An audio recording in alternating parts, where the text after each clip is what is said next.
നമസ്കാരം. പ്രതിപക്ഷ സഖ്യമായ ഇന്ത്യ മുന്നണിയുടെ യോഗത്തിൽ പങ്കെടുക്കാൻ തൃണമൂൽ കോൺഗ്രസ് അധ്യക്ഷ മമതാ ബാനർജി ഡൽഹിയിലെത്തിയ ദിവസം തന്നെ പാർട്ടിയെ പിടിച്ചുലച്ചുകൊണ്ട് വൻ രാഷ്ട്രീയ അട്ടിമറി. തൃണമൂൽ കോൺഗ്രസിന്റെ 20 ലോക്സഭാ എംപിമാർ പാർട്ടി വിട്ട് BJP നേതൃത്വം നൽകുന്ന NDA സഖ്യത്തെ പിന്തുണയ്ക്കാൻ തീരുമാനിച്ചു. തങ്ങൾ NDAയുടെ ഭാഗമാകാൻ ആഗ്രഹിക്കുന്നുവെന്ന് കാണിച്ച എംപിമാർ ലോക്സഭാ സ്പീക്കർ ഓം ബിർളയ്ക്ക് കത്തയച്ചു കഴിഞ്ഞു. മമതാ ബാനർജി ഇന്ത്യ സഖ്യ നേതാക്കളുമായി ചർച്ച നടത്തുന്ന സ്ഥലത്തിന് വെറും 1 കിലോമീറ്റർ മാത്രം അകലെയുള്ള BJP നേതാവ് ഭൂപേന്ദ്ര യാദവിന്റെ വസതിയിലാണ് തൃണമൂൽ വിമതർ ഒത്തുകൂടിയത്. വിരോധാഭാസം എന്ന് പറയട്ടെ, വിമതരായ എംപിമാരെ എങ്ങനെ ഒപ്പം നിർത്താമെന്നതായിരുന്നു മമതയുടെ യോഗത്തിലെ പ്രധാന അജണ്ട. എന്നാൽ ഈ സമയത്ത് തന്നെ വിമതർ BJP നേതാക്കളുമായി ചർച്ച നടത്തി പുതിയ ബ്ലോക്ക് രൂപീകരിക്കുകയായിരുന്നു. തൃണമൂൽ കോൺഗ്രസിന്റെ പാർലമെന്റിന്റെ ഇരുസഭകളിലുമായി ആകെയുള്ള 41 എംപിമാരിൽ 20 പേരാണ് ഇപ്പോൾ വിമതപക്ഷത്തുള്ളത്. കൂറുമാറ്റ നിരോധന നിയമപ്രകാരമുള്ള നടപടികളിൽ നിന്ന് രക്ഷപ്പെടാൻ ആവശ്യമായ കൃത്യമായ എണ്ണം ഒപ്പമുണ്ടെന്ന് ഉറപ്പാക്കിയാണ് വിമതർ നീങ്ങുന്നത്. തൃണമൂൽ MP കാഗോലി ഘോഷ് ദസ്തിദാർ ആയിരിക്കും ഈ 20 അംഗ പുതിയ ബ്ലോക്കിന്റെ ചീഫ് വിപ്പ്.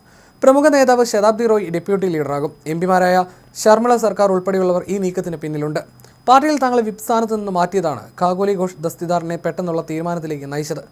തനിക്ക് പകരം കല്യാൺ ബാനർജിയെ ചീഫ് വിപ്പാക്കിയതിനെ തുടർന്ന് ഇവർ ബരാസത്ത് MP സ്ഥാനം രാജിവെക്കുകയും പാർട്ടി രാഷ്ട്രീയ കൺസൾട്ടൻസി സ്ഥാപനമായ ഐപാക്കിനെ ആശ്രയിക്കുന്നതിനെ പരസ്യമായി വിമർശിക്കുകയും ചെയ്തു. പാർട്ടി അധ്യക്ഷയ്ക്ക് തന്നെ മാറ്റാൻ അധികാരമുണ്ടെങ്കിലും പാർലമെന്ററി പദവികൾ ഒറ്റ രാത്രി കൊണ്ട് ഇല്ലാതാകില്ലെന്ന് കാഗോലി വ്യക്തമാക്കി. പശ്ചിമ ബംഗാളിലെ ജനവിധിയെ മാനിച്ചുകൊണ്ട് ഭാവി രാഷ്ട്രീയം NDAയ്ക്ക് ഒപ്പമായിരിക്കണമെന്നാണ് തങ്ങളുടെ കൂട്ടായ തീരുമാനമെന്നും അവർ കൂട്ടിച്ചേർത്തു. മഹാരാഷ്ട്രയിൽ ശിവസേന പിളർന്നതിന് സമാനമായ സംഭവങ്ങളാണ് ഇപ്പോൾ പശ്ചിമ ബംഗാളിലും നടക്കുന്നത്.